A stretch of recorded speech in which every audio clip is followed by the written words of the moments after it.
Here we go, episode 4. I'm Danny Howard, this is Duvall, and welcome to the home of dance, debate and discussion, Planet B. That's right, Danny. If you are new to Planet B, we are going to get into what that all means a bit later on in the show. But for now, all you need to know, it's me, it's him, it's 3 amazing guests talking everything about club culture. Yeah, and this episode I'm looking forward to because we're going genre specific. Yes. Up to the 175 BPM mark. It's quite faster than you've ever been. Is that for sure? Is that how fast it can get? In with his deep house. Yeah. Sorry about 1, that. 2, 3 BPM. 115. It's a D&B and jungle special, which I'm very excited about. And first up, one of the hottest names in the scene of drum and bass and jungle, DJ, producer, singer. You do it all right. Nia Archives. And we've got the legend, hitmaker, globetrotter, festival headliner, Sub-Focus in the building. Wow. And finally, you all just do a bit of everything. DJ, producer, presenter, label owner, singer? Absolutely Definitely not. Friction is on Planet B. Let's go. Right, you know what we need to do now, Duvall? We need to do the drinks. Let's loosen up a little bit. Yeah, let's do this. So like every episode, we make sure we get a specific drink for each of our guests. This week, Nia, we've gone for rum and lemonade. Yeah. That's a fantastic choice. I've never had that before, so I might join you. Blend, Do you want me to pour you one now? yeah, go for All right, let's do it. He will drink anything, though. I will drink anything. Is it the rum that goes first or the lemonade? Rum first. Rum first. All right, cool. It's not a cup of tea. We're not going to have more tea chat. But let's start, Nia. What an amazing start to the year you've had. 2022 already. What is March time of recording? Yeah. How's it been? First of all, NME Producer of the Year. Come on. How did that feel?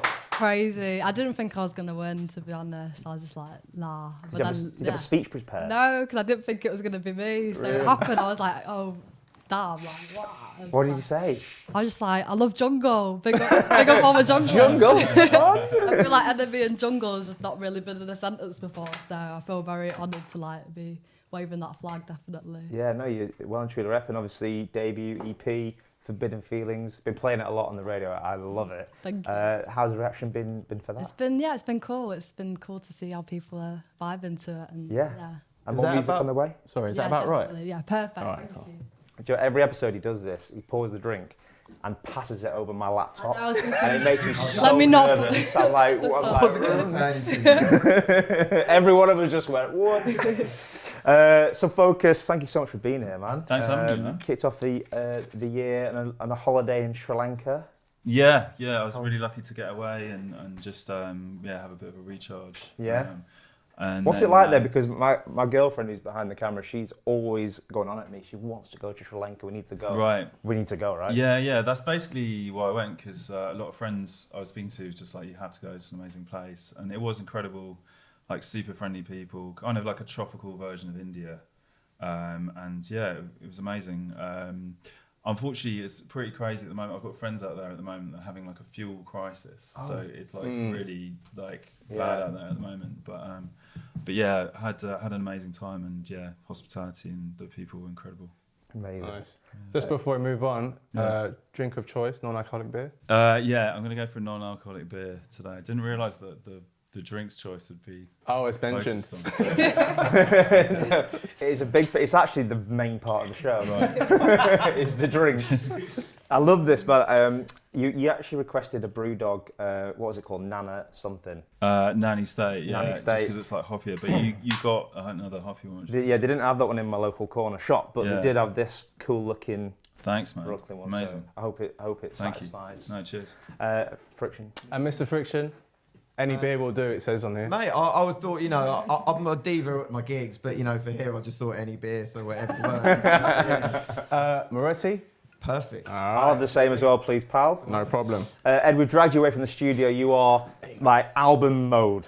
How's it been going? This is the big day out for me. It looks like the first day out you've had in about 2 months. Trust me, mate, this can it doesn't tell a lie, do you know what I mean? But yeah, it's been long. I've been writing this album for about 3 years now. And with lockdown, I went to New Zealand on tour around Christmas time, and I was literally like, oh my God, people, do you know what I mean? So with studio and lockdown, that was my first sort of, and then I've been back and I've just been in the studio again non-stop. Yeah. And I'm nearly there. So yeah. How long does it take to write an album? I mean, this is how long's a piece of string, but how long have you been working on album 2 for? Well, I think there's probably the guy sitting to the right of me is probably someone that could probably spend longer on an album and probably has done in his time. But you know, I've been writing this on and off for about 3 years. Yeah. Wow. Okay. Wow. Yeah. How long did your last album take? Do you reckon? A really long time. Yeah. It's not sort of- Wait, you're on album 10 now, aren't you? Or something? No, I'm only on 3 or 4. It depends what you count. Like if you count the one I did with Mark a couple of years ago. Of course.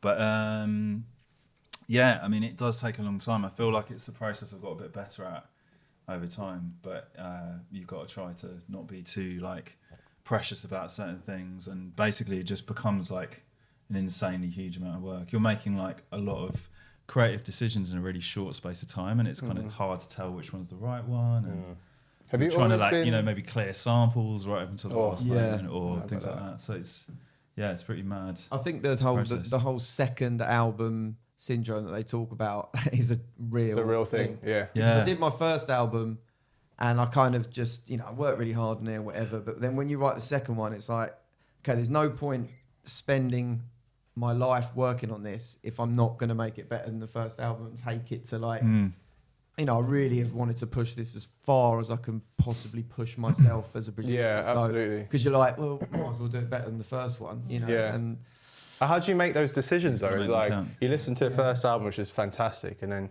you sit down, blank canvas. What goes through your mind? well, there's a theme for this album that I'm writing now, and I wanted the theme to sort of revolve around clubbing and emotions that you get. Yeah, because we're when back. Clubbing, Yeah. because we're back. Yeah. And there was a lot of tunes that have been written remembering what it was like to go clubbing, and a lot of tunes talking about I can't wait to be in that situation again and have that emotion at 3 or 4 o'clock in the morning where you're like, I'm loving life right now. You know what I mean? Yeah. And that's kind of what we've tried to sort of, I always wanted to sort of have the theme. So, but having a theme does make it harder to get to your end. Yeah, Because everything that's so true. doesn't quite fall in line with my concept. Yeah. Of course. I know what you mean though. Like that's such a good like when I'm writing stuff. I love it when like lyrics like sort of talk to people in the crowd Yeah, kind of thing. Like Right. in terms of like what the topics are or like Yeah. how they might be feeling or whatever. Like rather than it being like a relationshipy lyric or something. You know what I mean? Yeah. That's always like some sort of themes that I try and like Yeah, go towards. Kind definitely. of thing. So you've been quite album focused almost from the jump, right? You've had Well, not like when I started off. I was doing like singles for ages, and like, you know my Rocket, mate. One of the biggest biggest. ambition Yeah, of was course, just to yeah. put out like a 12 on Brown sort of thing to start with, and then I started doing albums later and like doing more sort of like eclectic sort of genre stuff. Right.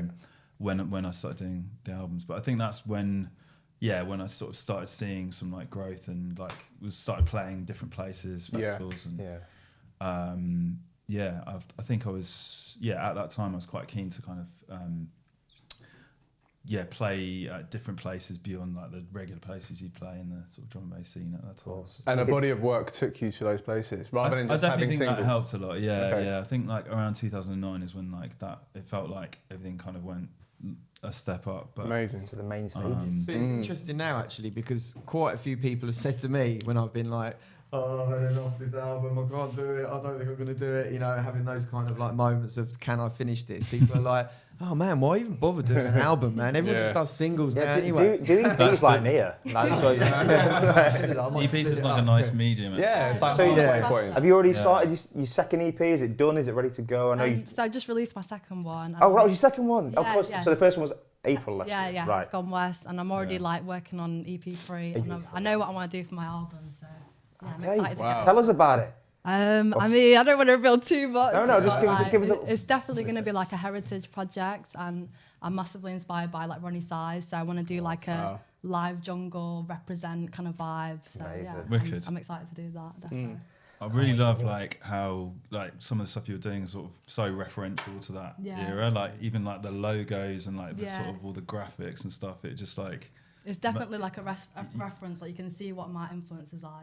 Yeah. I mean, you can tell you've like studied those things. Definitely. It's really I'm a bit cool. of a geek with it. Like, I love it. I love That's that. the best awesome. way to be, to be Yeah, honest, because yeah. then you Bit nail what you're obsessed, trying to you do. know what I mean? You've got to be obsessed We by said it. that in an interview recently. I can't remember. You can tell me that you really, before you started doing releases, and as an artist, you really did your homework to learn about the foundations of jungle, the legacy, and how. Yeah, do you find that's helped you? 100%, because I feel like I can understand the music. Like, I'm way too young to have been there. I'm only 22, you know, but like I've really made the effort to like get to know every single elder and just hear their stories, take it on.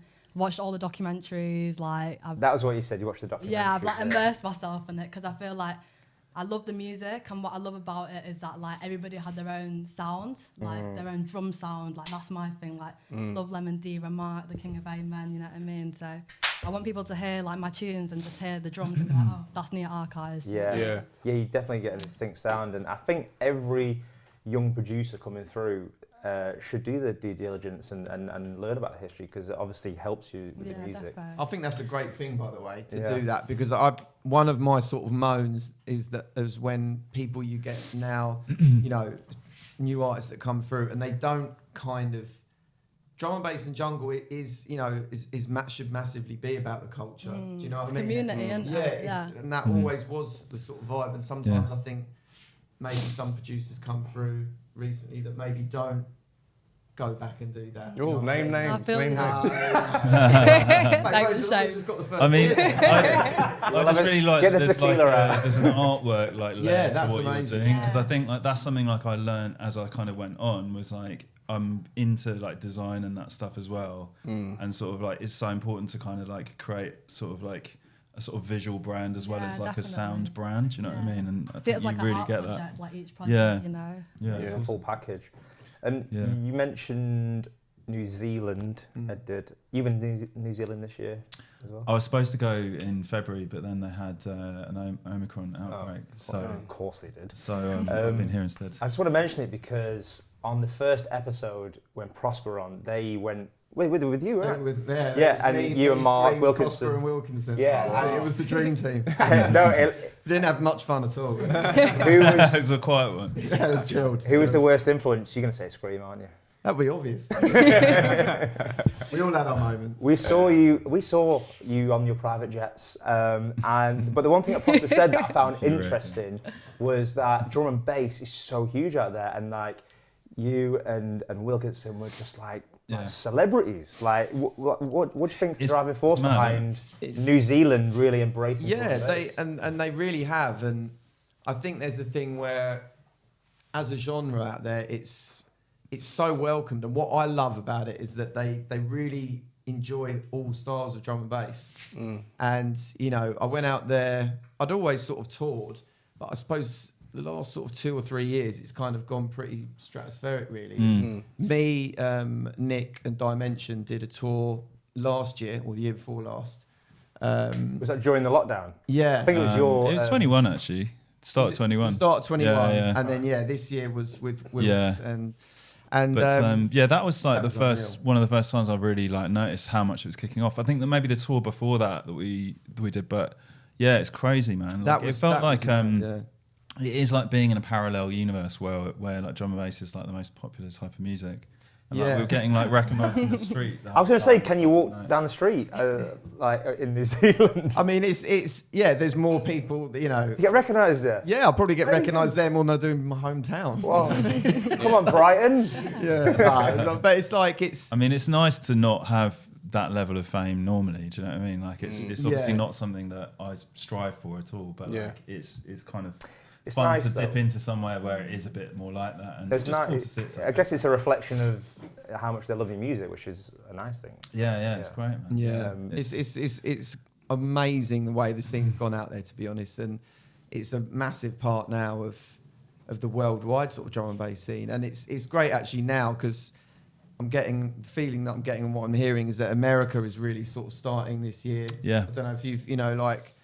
They're really taking to drum and bass, and they always say it's a bit like, you know, this year America drum and bass, it's going to happen, it's going to be really big, and it never quite. There's a scene, do you know what I mean? But it never quite. And this year, I feel like. So you do all the main your EDCs, your ultras, EDCs, but it's the sort of club runs you're talking about. Yeah, I would say that the club runs wouldn't quite be as strong, you know, and I think now it feels like that's sort of starting to happen. So, yeah, that would be a major thing. I always think like homegrown acts help so much with that type of 100%. stuff. Yeah, isn't New Zealand got any of its own artists? Yeah, there's big, Yeah. massive artists called Lee Matthews, two guys out there called Lee Matthews, Flowidus. Who you've worked with, yeah. Yeah, there's some really big acts out there. The Upbeats are from New Zealand. They've got core acts that, you know, do really well out there. Yeah. Also in the States now, you've got people like Justin Hawkes and like Audio Scribe. Like there's definitely a few kind of new people coming through that scene. Yeah. Hawks sounds like such a skater. Yeah, it does sound like a skater. yeah. Justin Hawks. Nia, have you noticed sort of international fans DMing you, loving your music? Like, how's that been? I get quite a few people from Australia, which has been cool. Yeah. So I'm hoping to go there at some point. Is there plans to go there? Yeah, I got some international bookings. Fingers crossed. So. Amazing. I've never left Europe before, so Really? good, yeah. It's a long old flight. Where are the places you normally tour? Like what kind of countries? Pardon? Where are the places you normally tour? I mean, I only started DJing last year. Yeah. So it's like a really new thing. Just a year ago. Yeah, so I'm Are there kinda, are there like specific countries because the type of stuff you're making is like slightly like the jungle scene is, I imagine, like slightly based in different countries to like some of the places we might play. Do you know what I mean? I think like Asia is definitely up and coming. Like Yeah, Korea, Oh wow. Right. Japan. Like I'm definitely trying to go to those kind of places. Yeah, that'd be amazing. Yeah. I can imagine like places like Melbourne. Yeah. Yeah. Yeah, they love jungle. Yeah, definitely. Melbourne's got a great scene actually. They've got quite an eclectic scene as well, where they kind of, you know, like all sort of styles, and yeah, that's a really cool. Excuse my ignorance, but would you guys be on the same lineups? I don't know where I fit, to be honest. Like, I feel like. Well, this is kind of what I think is a really important thing about drum and bass, and I think that it's great to sort of have that.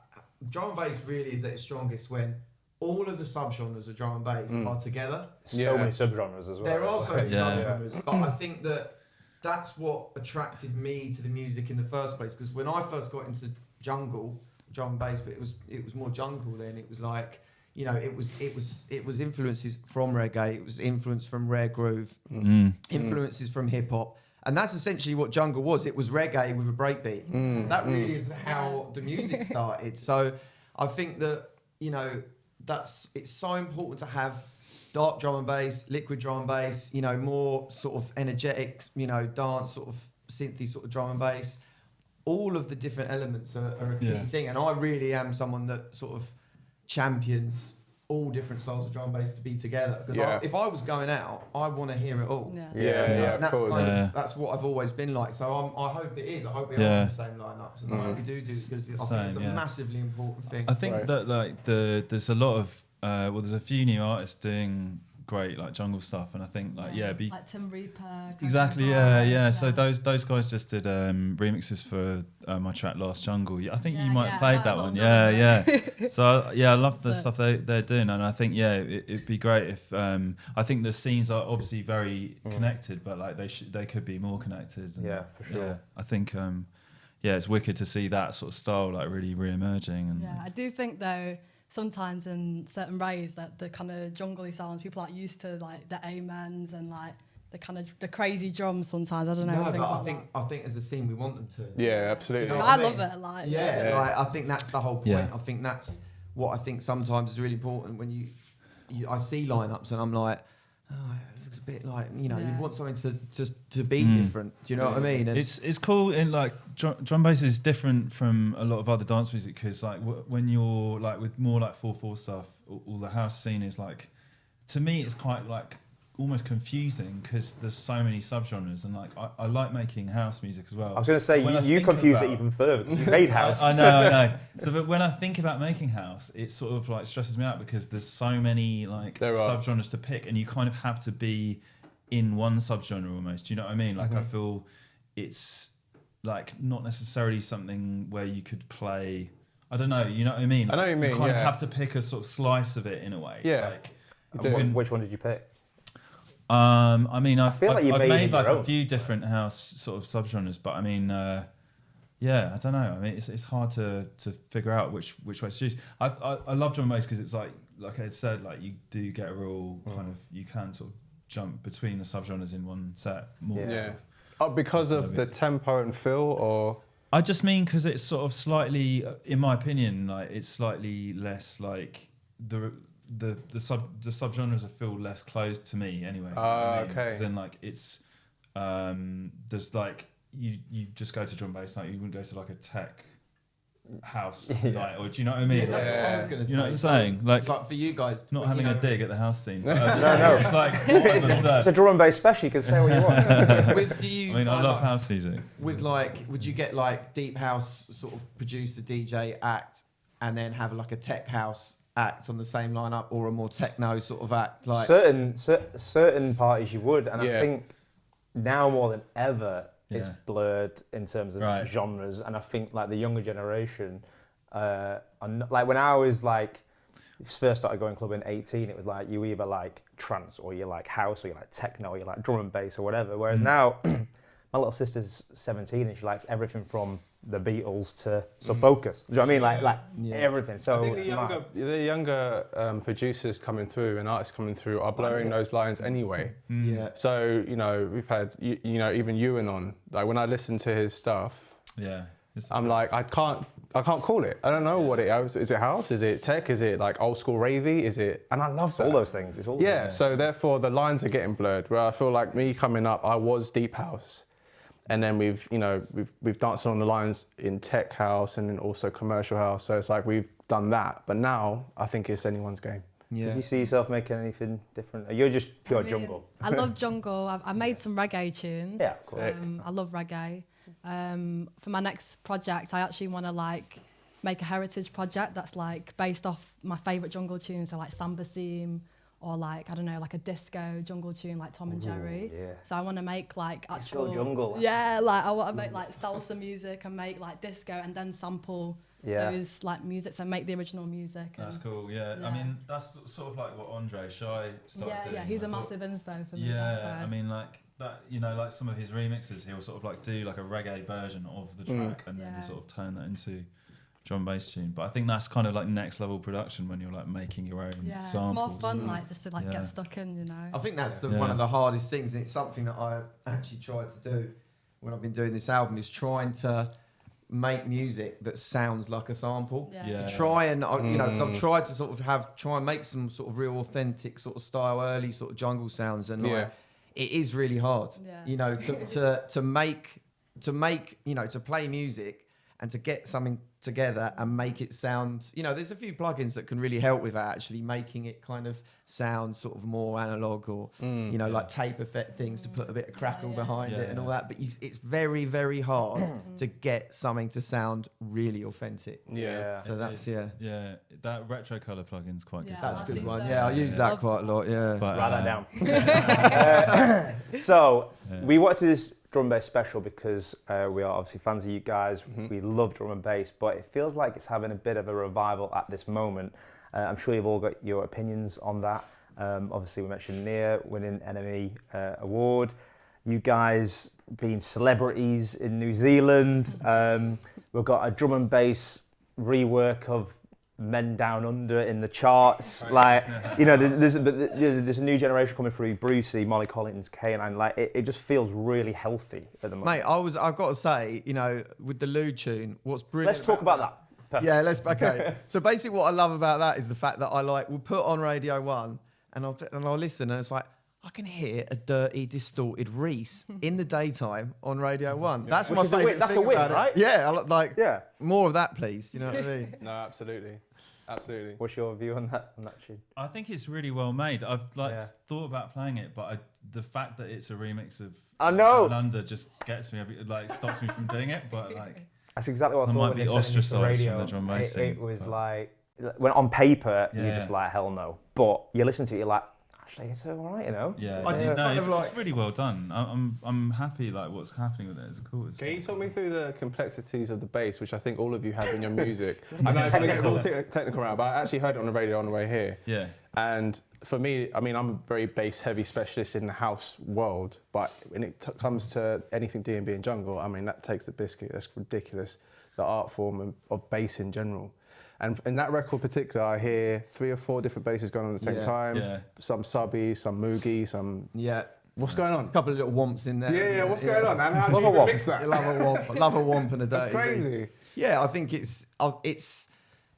I feel that it's become easier with bass sounds to put more different basses within one tune. Okay. Because, you know, plugins have become so advanced. I don't know, you know, if you feel the same over the last sort of like 5-6 years or whatever, especially like there's so many great plugins now, and, you know, getting things to sit is a bit easier than 10 years ago, you know, as far as being able to mold things together. There's a plugin I use like from Waves Factory. Do you use that one? Track spacer. How nerdy did you Trackspace, get? yeah. Literally that You one. started I'm this. so sorry. Yeah, sorry, are we not allowed to have a You can't ask producers about plugins, I know. otherwise we'll just It get... will be here for hours. I'm sorry. But you had a Yeah, thought on it it. helps you. It really helps you with getting all those bases together and being able to sort of have. I want to focus on We'll get to it. the actual set. We'll do that. We'll do it go to the after. pub and we'll talk plugins. All right, all right? sorry. I'm sorry. I want to talk about the fact that it is big. You got Pink Panthers, Piri Tommy, Brucey, like the drum bass sound hitting that commercial sphere, and obviously that's a good thing to be reflected. But what's your thoughts? How does it feel for you three who are constantly going around the world, repping the sound, for then all of a sudden everyone's like, oh, we like drum and bass now. Like, how Basically, does does it piss you off? Yeah. I feel like be real. drum bass has always been in the mainstream though. Like, Do you think? I feel like every year there's been a big drum and bass tune. Like even There's- you know, people like Emily Sunday Heaven. That's a drum and bass record. You know, Wilkinson That's true. Afterglow. Like I there's mean- always been those elements there. I don't know. That's think- what I think anyway. Yeah. Yeah, Agreed. it does. I think like what I feel really lucky with drum and bass because I've made it for ages now, and it's sort of still like there as a genre, and like some other genres have sort of come and gone in that time. Yeah. And I think it's sort of like luckily like sort of inhabits like because it's such a weird tempo. It sort of inhabits quite a weird place, and sometimes, like you're saying, it kind of pops into the mainstream. Yeah, and definitely. I think it definitely like subtly influences a lot of stuff that's going on in the mainstream, and now it's really cool the like development with Pink Panthers and stuff because it's just such an unusual. I would have never been able to predict that like those type of artists would use like older, you know, like tunes like Adam F. Circles. Yeah. Would use them as a track to sing over. It's just such a like weird mashup of things. Yeah. And I'm loving it. I think like she's great. But I mean, obviously she's an amazing artist, but no doubt the pop tunes, Pink Panthers, Piri Tommy especially. Yeah, Like, would you they're class great that as as well, obviously we had the Wilkinsons coming through and think you you guys, have but like to. would you class it as drum and You bass? have to class it as drum and bass, and it's for me that style is jungle orientated. I'd say it feels reminiscent of jungle, but it's almost like the choruses and the vocals are almost like pop choruses and vocals over a jungle beat, and you've got to kind of like say, you know, part of you's like, oh well, you know, is this cool, you know? But at the end of the day, they're good songs, and you know, it brings attention to the music, and yeah, we do have a thing in drum and bass where we kind of all, you know, we headline festivals to thousands of people, and sometimes it does feel a little bit, and I get a little bit like, can we get a bit more love from UK radio, or you know, like, you know, present come next. Hey, I'm trying, right? But you know, I think It's a good point there. Yeah. No, I think that I do feel like we've got this genre, you know, jungle and drum and bass. You put the two together because you know that is kind of what we do, and I do feel like in the UK sometimes I think press wise we haven't really had that much love. Really, I don't think we get loads of love, you know, and I don't want to sort of get the violin out. Except in New Zealand. Except in New Zealand, but I mean, in the UK, I just feel like sometimes For such a massive subculture, it's kind of a bit underrepresented. I do feel it's a bit underrepresented. Because if you look at the amount, of people going to the events and stuff, and like the crowds that at the festivals and stuff, it's a big and thing. I think that when we have these moments where, you know, we get a few, you know, every time I've had a daytime playlist radio record on Radio 1. I love it. It's brilliant. You know what I mean? And when I see someone else have a daytime radio, it's brilliant. It's great for the scene. I'm like, good. I'm glad that's on there or whatever. But I do feel like we could get a bit more, personally. You know, as a genre, I do feel like we're slightly. I think it's happening, and like, you know, Nia, obviously what you do is completely different from, you know, the artists we've talked about. Obviously what you do is more on a jungle tip. So, but it's great to see that sound connecting as well as the more mainstream stuff, right? Yeah, definitely. I think it's cool to see like a new generation, like my generation, like seeing jungle and kind of like connecting with it. Like one thing for me, especially being like a black woman making jungle, producing, I don't know any other black women in the whole history of jungle that have been producing it, not to like gas myself. Yeah. But one thing I've noticed like at my gigs and stuff is just seeing more black women come in, like and just seeing more representation. I think that's really exciting. Yeah, And I of think that course. exposure is like exciting to see for me anyway. Yeah, no, and I think you're gonna, you know, inspire a lot of young I hope so. black women who are watching this thinking, well, I can do it too. Yeah. Yeah, Absolutely. and that's important.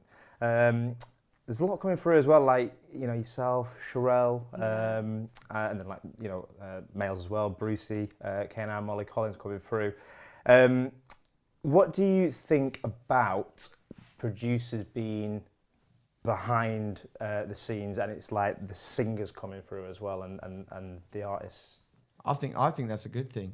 I mean, like every act's different, right? So some producers might not want to be too much in the forefront or whatever, but I think that if you want to be, then do it. And I think if you're a vocalist, I'd love the idea of, and I think it's happening more, like you say, with the likes of Brucey or whatever, having a front man that basically isn't a producer and he's an artist in his own right. I think that's brilliant, and I think that's maybe what we lacked as a scene. Yeah. You know, I think I think we actually needed to have a front man, and he's massively talented. You know, and I think that the more people like that come in and being at the front of the scene, the better. Like, definitely, I think that maybe held us back. You know, as a genre maybe, but. Yeah, because Wilkinson obviously produced Paradise and Yeah. not credited Wicked record. You produce for singers? Yeah, sometimes, not that much lately. Yeah, I've just been concentrating on doing my own stuff. But no, I'm really open to that. I think it is good. It's a good point that you make, man. Because like, if you think about it from sort of like someone new getting into the music, and they're like hearing a vocal, but the person that's like performing it isn't singing it, it's kind of mad. Like, it's sort of backwards in a way. Isn't it? Like, so it is cool to get different acts like that. Yeah. I mean, I think like just the variation that we've got at the moment in the scene is what is making it really healthy. There's like lots of talented like new like jump up guys, or there's the jungle thing. There's just like a lot of different sort of things like happening concurrently. Which Do you collaborate with the newcomers often? Yeah, definitely. I mean, I've done did some work with Paula and Bryson, who are relatively new guys. Yeah, I'm always like trying to do stuff for new people. Obviously, I mean, they're not particularly new, but Dimension, for example, like, and did the project with Mark Wilkinson. But yeah, that's really actually, I found that really creatively helpful for a while, because when you're like making tunes on your own for like 10 years, it's like kind of it's really nice to just like get in the studio with somebody else and like share that. And just, Would you collaborate with anyone? I mean, Because you sing on everything as well. Like. yeah, I've actually done a few collaborations with some of my favourite artists. Like, I've done a collaboration with Katie B. Oh, sick. Oh wow. Working with Maverick Sabre, so amazing. I'm excited to like work with people that I'm definitely inspired by, and just like hear what they sound on like jungle and breakbeat. Really, Yeah, Jungle can take over thanks to you, isn't it? Hopefully. Obviously, we're talking about like the pop side of drum and bass. That's having a little moment, and obviously drum and bass in general being popular. But it has been, at the forefront of the mainstream for at least the last decade. Rudimental, DJ Fresh, Sigma, Shy Effect, obviously, I mean, always. Do you think that was more respected because it was sort of closer connected to the underground than what the pop guys are doing, or is it no different? Or is that seen as pop anyway? Do you like Rudimental? What was the record with Ella Air? Waited on Light. Yeah, I think like huge record. Yeah, I mean, what the Rudimental guys have done is really cool. I think like I think that stuff probably doesn't get played as much in clubs. Like I think there's some of their records do, and some of them are more like, you know, they're more like a radio record. Yeah. But it's definitely all plays a part in kind of the awareness of the genre. I think it depends which record you're talking about. I mean, like, you know, Gold Dust was a big club record as well. Yeah, so of course, yeah. It's Well, like, Gold Dust didn't even have a vocal on. Well, we probably both yeah, had that yeah, version yeah. where it was just. I had it on the But net, Shy did a version yeah. of that as well, right? Yeah, but the Yeah. original Gold Dust was just the instrumental. Yeah. Yeah. And then he got Miss Dynamite on it, and then it was just like, wow. And he just took it to another level. And so that was, but I think the artists that you mentioned, the tracks that you guys mentioned, like there's a range in there. Some of those you would say are more commercial pop records with a sort of jungle drum and bass twist. Yeah. You know, where some are actual, I would say, drum and bass jungle records that just are so big, good. yeah. Like That they everyone transcend it. Undeniable. loves them. Yeah, you Yeah. can't deny it. Yeah, 100%. How far is pushing it when a drum and bass artist is trying to get a radio hit or being too commercial? For example, Sigma collaborating with Take That. For me, Sorry, what? I didn't know Yes. that was a thing. I love the Sigma boys, obviously, but to Yeah, me no that shame, felt no a shame. little bit too far. Yeah. Um, I'm not gonna stop. I'm gonna say a little bit. I'm just saying. I'm just saying. I felt as I love the Singing Boys as well. But You got to say that because they're amazing, but They are amazing though. They're sick. I feel like when we're making stuff, it's always like trying to just feel like what is natural, like what feels like. it's not natural though. Do you know what I mean? Like what feels like authentic for us? That's always, I think, the best way as an artist to look at it. Like, Yeah. What would like, you know what I mean? Because I think, and also like a track having a life in the club before it gets in the charts or whatever is also a co-sign from the scene, isn't it? It's like it shows that it's sort of got a groundswell of support, and that's, you know, we're always doing that, like testing out our new songs and like figuring out which ones are getting the best reactions, and that's when it sort of happens organically. Like that, that's kind of like I think the organic thing people is connect with it more. I think really important. What if Gary Barlow organically loved your music? But he know, did. like- He did look. and hit you up and said, "Look, I've got that this would banging probably tune, and be it's a different banger to though." us. Yeah.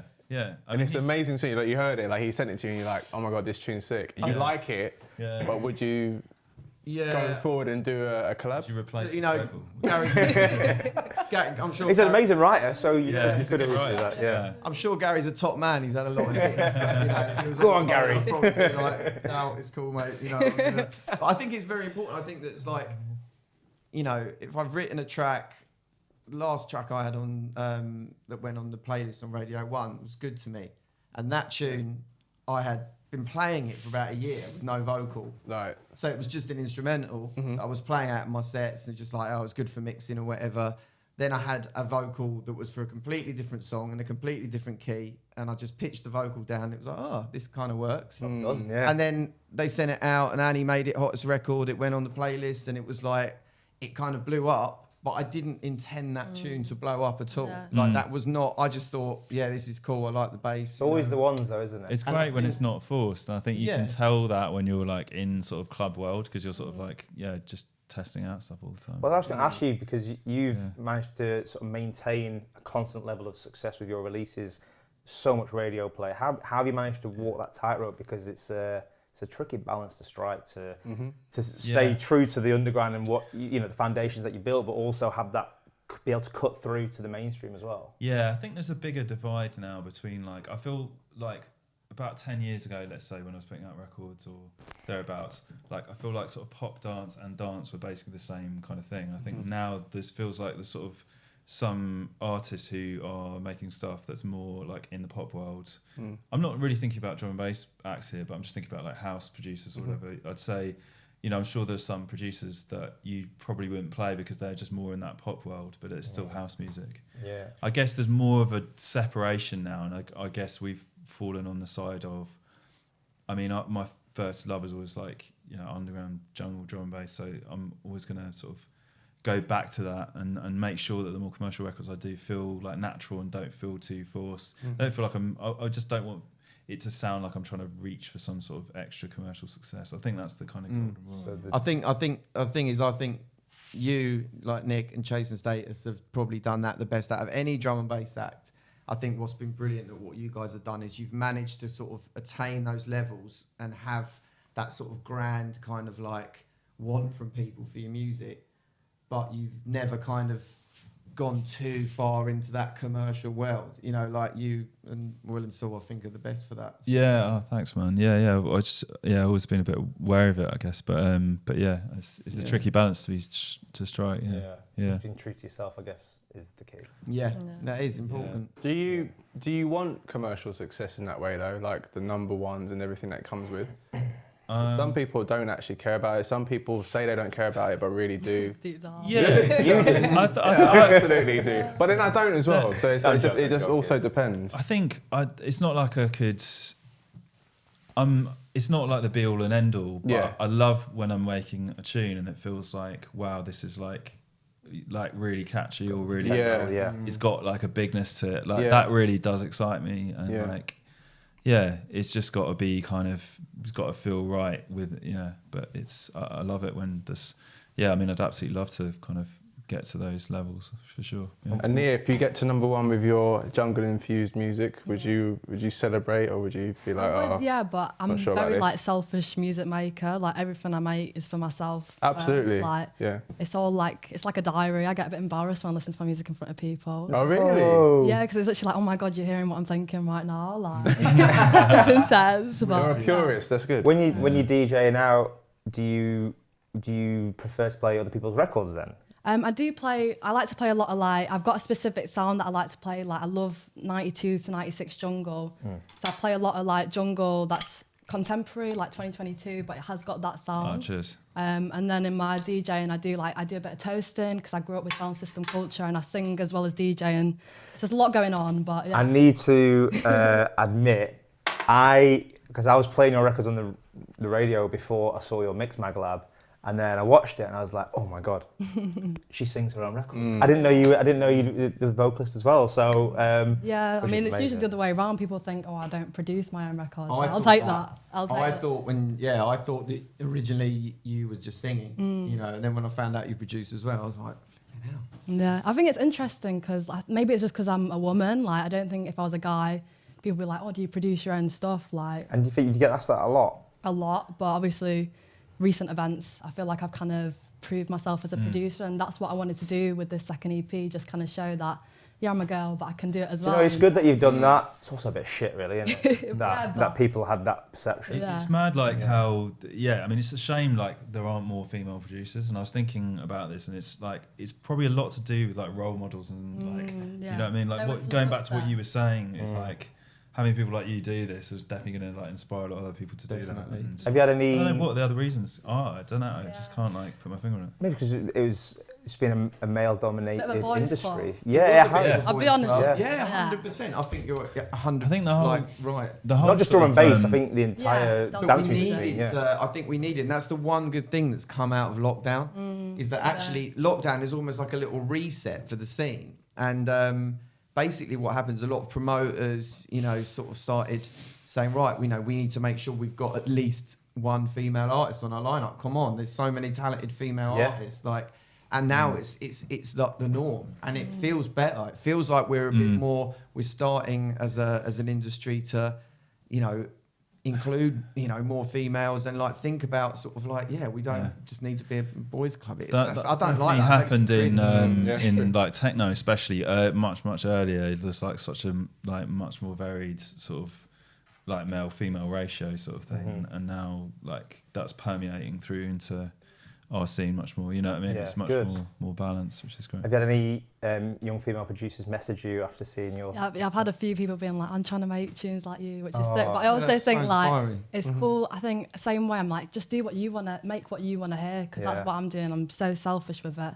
But same way we're saying about, you know, not as many women there. I think I'm a bit confused at the same time, because you've got people like Chemistry and Storm, who were like the original pioneers, you know. Oh, that's true. DJ Fly, DJ like Rap. Yeah. there's so many women. DJ Mantra, like I just feel like I'm glad that this time has allowed people to kind of see that there are women here, and also behind the scenes, not just DJing, like on the door, like booking people. We talked about this in the last episode. It's getting better. Yeah, and I have to say one thing that I was talking about with, you know, a couple of my staff on the record label is that there needs to be more black women working in our scene behind the 100%, scenes. yeah. You know, because that's something as well that I don't think is, you know, there's not much presence. No, really, I black mean, women working. I don't know if So you know we need- Zara, like she does a lot of the Yeah, promoting she's been there from- before Yeah. records and that, and Joe.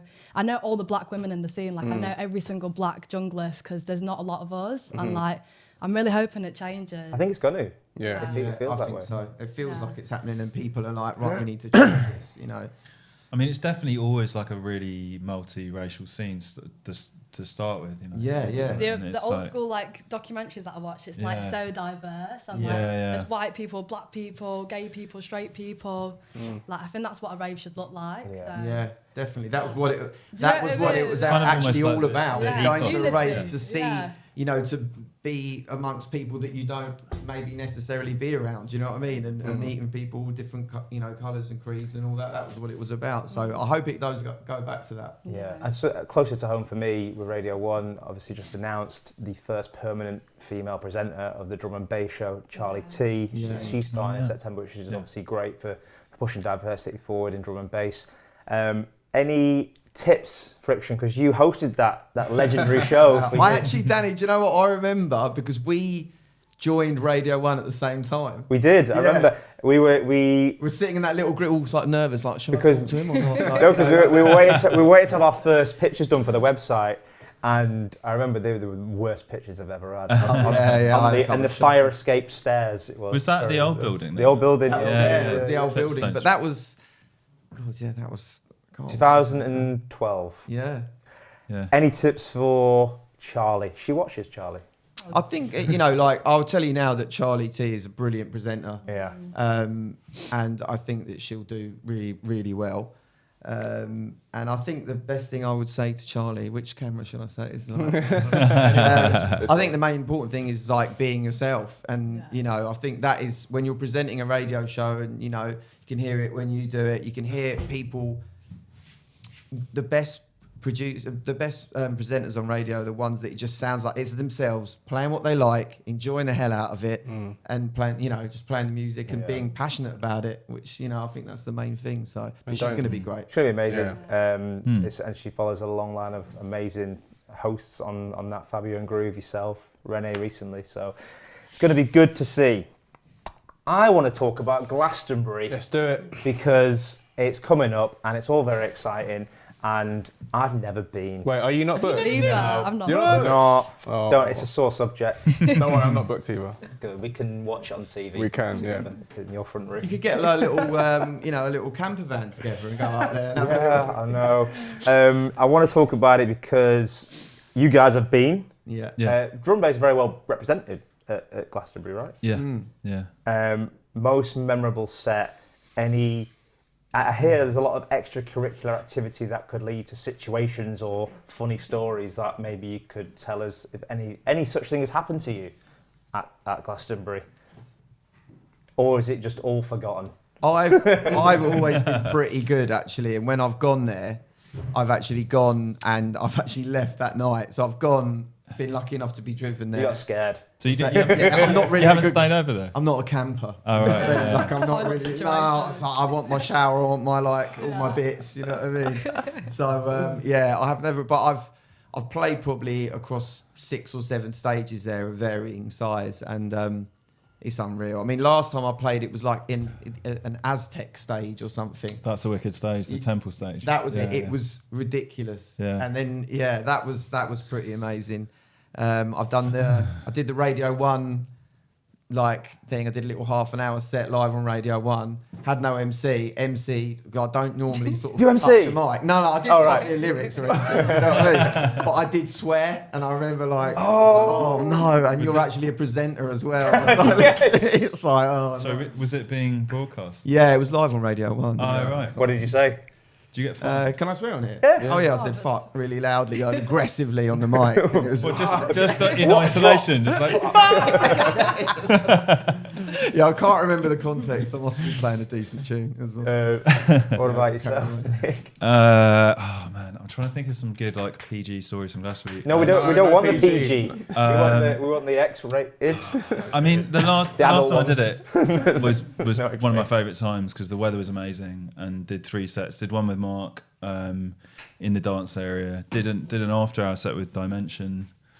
And then finished on Arcadia on Sunday, which was like the spider. huge. I'm It's shit actually scared of the crane- spiders, man. I it's couldn't actually do the that crane stage. You were one. saying this to me like. But yeah, saw some amazing stuff there as well. Like saw Chemical Brothers, who I love, and went to see. There's an amazing Block 9 is like an amazing area. If you Yeah. want to go. Yeah, that's good. Just One day, Nick, hopefully I will. some incredible production in different stages there, so I'd recommend that. It's not about us. We're watching TV, but Nia, you're going this year. Yeah, can't say anything, but. We can't say anything. You didn't hear that, all right? All right, it's not.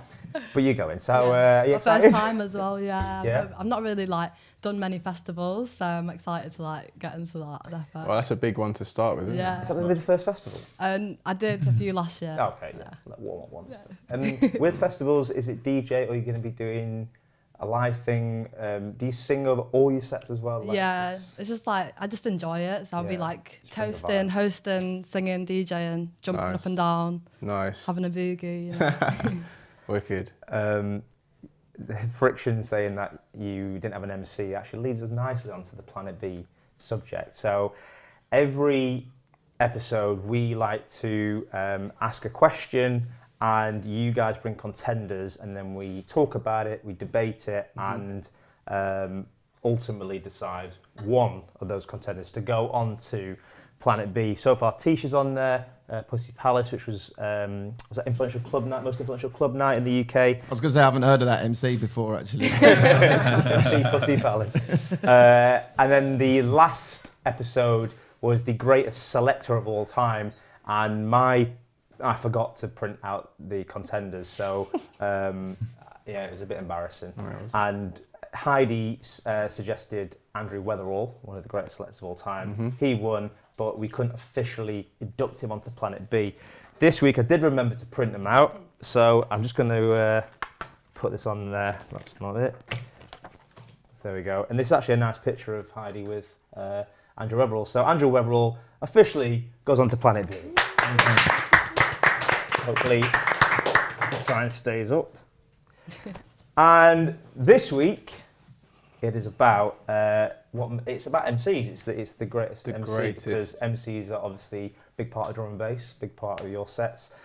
So I want to get into what makes a good MC. Yeah, and this is all about your argument for it. So we want it to be testy, heated, filled with energy and lots of detail. You've all got about a minute each. Who should we start with? Actually, just as long as you want. But it's 59 seconds, let's go. So yeah, we'll hand over to you. You make your point, and then we'll decide. But first, let's just set up a little bit. What makes a good MC? It's a good question. I think you've got They've got to have a great voice. You've got to have a wicked Yeah. voice. You've got to love and learn the music. You've got to know the music. I think you've got to know when to sort of speak and when not to speak. Big time, yeah. And yeah, obviously, you know, if they're sort of the really sort of talented lyrical MCs as well, you know, you've got to have a skill to actually do it. I think they're the main points. I could probably find more, to be honest. Have you had bad MCs, all of you? Oh yeah. Yeah, yeah. Have you? That's so What's- quick. what's- Yeah. I've had some shockers on Is my that just sets 'cause over they- the years.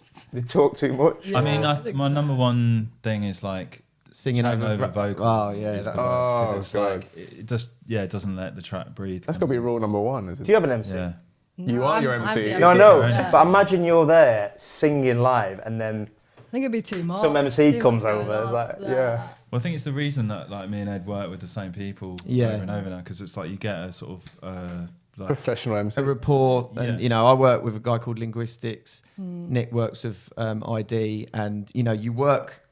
What's brilliant about working with the same person is they know your music. They know, and I want my sets to be more of a sort of organised sort of show, almost like a rehearse, not too rehearsed, but Yeah. you know, like I want it neat and tidy. I'm very OCD, Okay. so it's like I like things neat. You know what I mean? I'm just imagining Ed just when it gets a bit too much, just like flicking the mic off. Like, that's enough, mate. I have done that back in the day, like when I sort of started getting a little bit brave, and you'd sort of turn up at a rave, and you know, I didn't have the luxury of having my own MC or whatever, and like some will be on the mic, and they'd just be, you could just see, you can't hear them Yeah. because you've got the monitors, Yeah. and you know, so it's just your music coming through, and there'd be someone there, and you'd be playing a new tune, and you spent like a week EQing the vocals and getting this perfect vocal, and you can see it's like, he's fucking singing over my vocals, he's spitting bars over my vocal. I've spent so long on that. So actually I found a way that sometimes when they plug the mic into the mixer, you can just subtly just turn it down and keep going, like as the set goes on. So that was a really good way of doing it. Wow. So you reach zero. And then so I can't be like, actually, like, but There's some MC from back in your early days watching this thinking, I knew it. I knew he did that. so what? How does a DJ and MC create a good relationship then, Nick? Is it just through time or? Yeah. I mean, I started working with Chris like ages ago now, like 10 years ago or something, and we just like did a couple of sets together, like enjoyed like doing them, and just like the more we did them, the more we sort of like understood each other's sort of like style, and like I think it's like you're saying, it's just like knowing the tunes inside out and knowing what. Also, because we're mixing a lot, so there's like it's important to kind of just figure out, just know the sort of type of mixing you do and like when you're likely to. What about doing it without an MC? Is that a different ballpark altogether? I mean, sometimes like I'll do that if Chris isn't around or something. I won't like work with anyone else, sort of thing. Okay. So generally, anyway. But and they harder sets normally, or I mean, you play differently. Naturally, drum and bass is high energy anyway, so you do miss the extra energy that it brings, but I think it's got its place as well. Like, and sometimes like I have dabbled getting on the mic myself as well. Oh, have you? But I think I was whilst there. DJing. Yeah, but I find it difficult, and like it's definitely something like I need to get used to get good at. Like I don't feel like I've mastered that. I'm the same as you. Like now and again, I go. There might be a reason why Max isn't about, or I'll go and do a show on my own. It's just like they will set up the mic or whatever, and it's just like, okay, we're gonna have to be. I spend a lot of time like looking. I spend a lot of time like looking at the mic, like and then you get in the car. A few more beers. Yeah. I'm thinking, like, if I couldn't do that, I'd be like, shit, 10 seconds, like I'd be in a mess, man. I think that's the thing about when you're mixing drum and bass as well. It's pretty like we've got like 2 tunes in the mix almost all the time. Like so it's quite a lot to alter the mic sometimes. Of course. You definitely have to like know what you're doing, to sort of like figure out where you're going to say things and stuff. I think it's important to have an MC if you're doing a 3-hour set. 'Cause if you're ever doing like a 3-hour set or something, and you're like, I've got to MC, myself or whatever, and you've got sort of like a nice, lovely alcoholic rider next to you, and then like 2.5 hours into the 3-hour set, you'd be like, make some noise then, do you like me or not? You know what I mean? Like, you've got to kind of like weigh that up. Like. Do MCs pre-write the lyrics, or is it all off the top of the head? Because I don't know how to do it. It's definitely pre-written, I don't think there's like that much like complete freestyle. But I think that sometimes there'll be bits, won't there? Yeah, I think there's bits like now and again. Like I'll know that there's like a bit coming in the track. And I'll come out of the mix and I know it's like an instrumental section, and I'll sort of like look at Max and be like, it's you, like this is and he knows that he can. He's got a section that's nice and clean that will sound good. Yeah. And I think now and again he might freestyle them, but I think a lot of the time people have lyrics and sort of melodies for certain tunes. They evolve, don't they? They probably do. Like, I'm not the best person to ask about this. We should be asking some MCs, but they they do like switch it up and I guess it's good to tweak them as Nia, what's your experience as well, like with your set? So do you mix and do you carve out time or space for you to sing? Yeah, I mean, as well? My tunes are like really short, which is in drum and bass. It's usually quite long. Yeah. So do you have extended versions of I just like you see me sing. I'm like singing whilst tapping the keyboard. You're trying to get the beat in and sing. Yeah, it's a lot of multitasking, but like I'm getting there. Respect to you, man. Yeah, I enjoy it. Like I think for me, when I've gone raving, I love the hype when it's like, let's fucking go. Like, you know what I mean? Like, Did you give it a bit of that as well? I'm screaming on the mic. So I know you do your own thing, but I'll tell you what it's a bit different from an MC, to be honest. Yeah, but I think MC GQ on one of your sets one time would be amazing. Yeah, that would be that would be amazing. Like, I know he'd love the tunes as well. Like I think that would be a really good set one time. Like I would love that. Well, that leads us nicely. I think maybe we should absolutely do the contenders. Let's go for it. Let's do the contenders. So Nia, the greatest MC of all time in D&B and jungle history.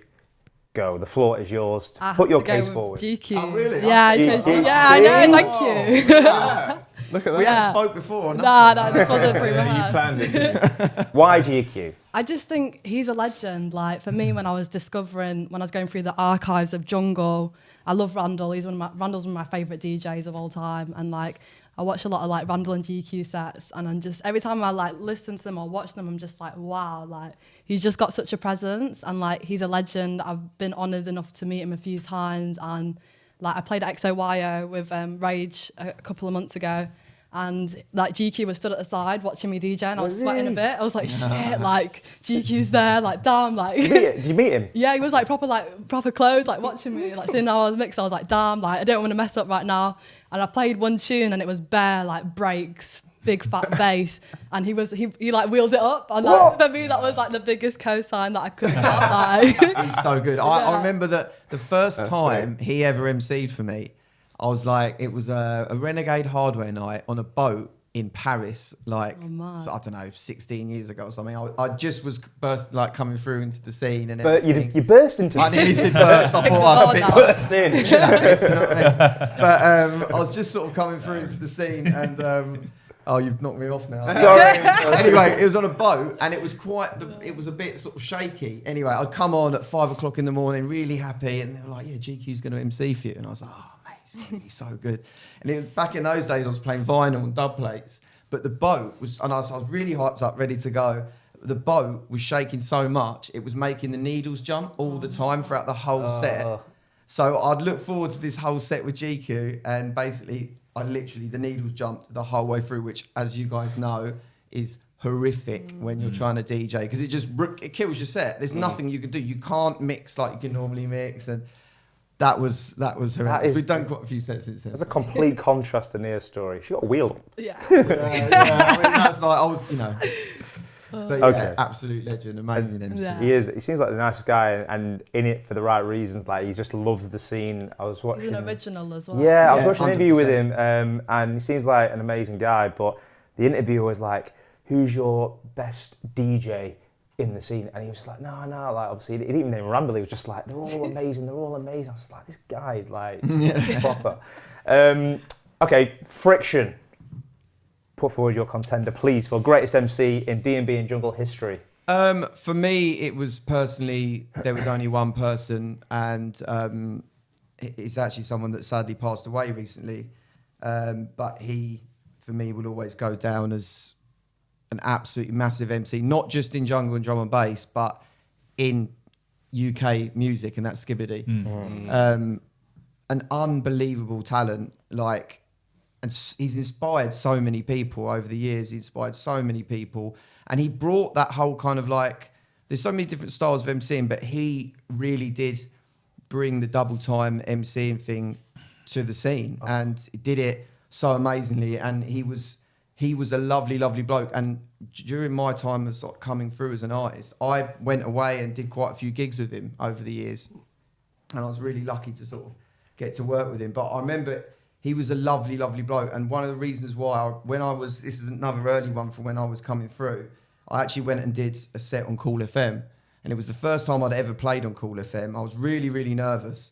And I was somewhere deep in East London. I've got a train out to the middle of nowhere. And I've gone to I've gone past a kebab shop, and Skibadee, this was like a Sunday afternoon, Skibadee was in the kebab shop, and I was like, he'd just blown up as like, the biggest MC on the scene. And I was like, oh mate, look, I'm gonna try my luck. I said, look, I'm doing a set on Call FM in a minute. Like, would you mind MCing for me? What? He was getting his kebab. He was getting his kebab, and basically he was just like, all right, bro. Yeah, I'll be down there. And I was like, all right, mate, nice one. I sort of walked away thinking, He ain't coming. He's not coming down there. Started my set. Just as I was starting the set, he turned up and he MC'd for me on Call FM when I was an up and coming DJ, and he really did not have to do that. Wow. And I just thought that's a memory that I'll always have of like what a lovely huge. bloke he was, really. That's huge. Amazing thing. Yeah, To do, yeah. and Amazing, yeah. And, So over the years, when you bumped into him or whatever, did you tell him that story? I told him all the time. Does he remember? Do you remember? Yeah. It's cool, bro. It's nothing. Like, just literally the nicest bloke, and he loved the scene. He loved the music, Yeah, I mean, those are the like sets that I like grew up listening to. There's like cool FM sets with like Brocky and that. It's such a like influential part of the scene. It's crazy, you know, hearing that he passed away recently. I know, rest in peace. It was a tragedy, obviously, and sad. And he was so young. Yeah.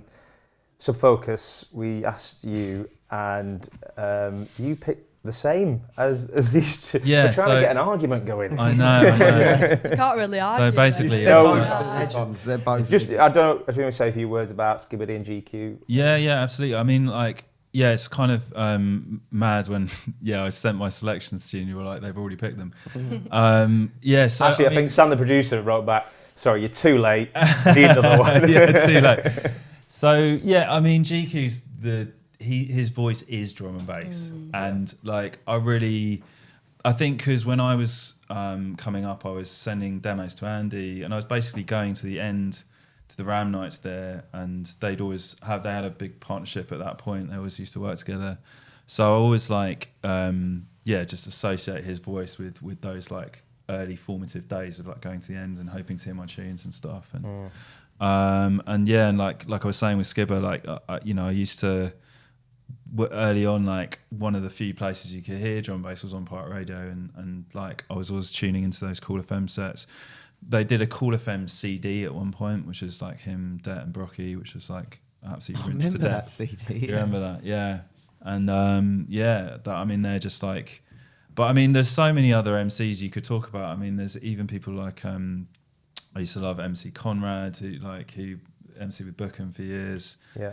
I mean, people like SP as well. There's so many other like great people to shout out, really, and like obviously the people we work with as well.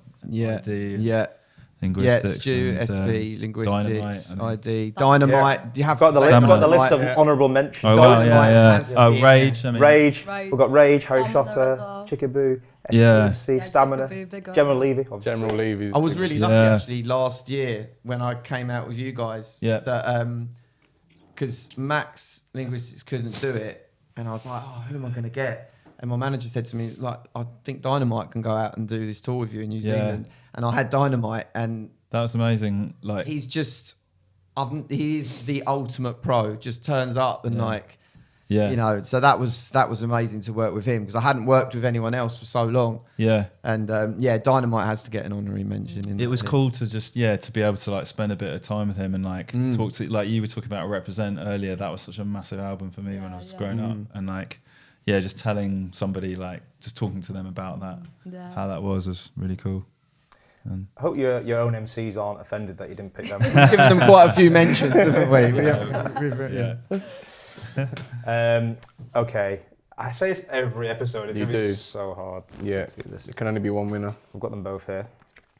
GQ and Skibadee there. Is it your turn? We take it in turns to choose who goes on. And I believe it's your turn this time. Is it? Probably not. I said it last time just to get out of it. We can't induct both of them. No, I know. I think both Difficult legends. choice. Sorry? Difficult choice. It is, isn't it? Can we not just I on feel this for one you. occasion induct both of them, or is it No. a strict rule? It's a strict rule. Oh man. Once you put one on, you can't do it. All right, But fair look, both obviously worthy to go on Yep. our Planet B. Personally, though, I think given his legacy and reputation and being, a pioneer and an originator and inspiring so many other MCs, as GQ has done, but I think it's got to be Skibadee. I think that's the right. Skibadee goes on.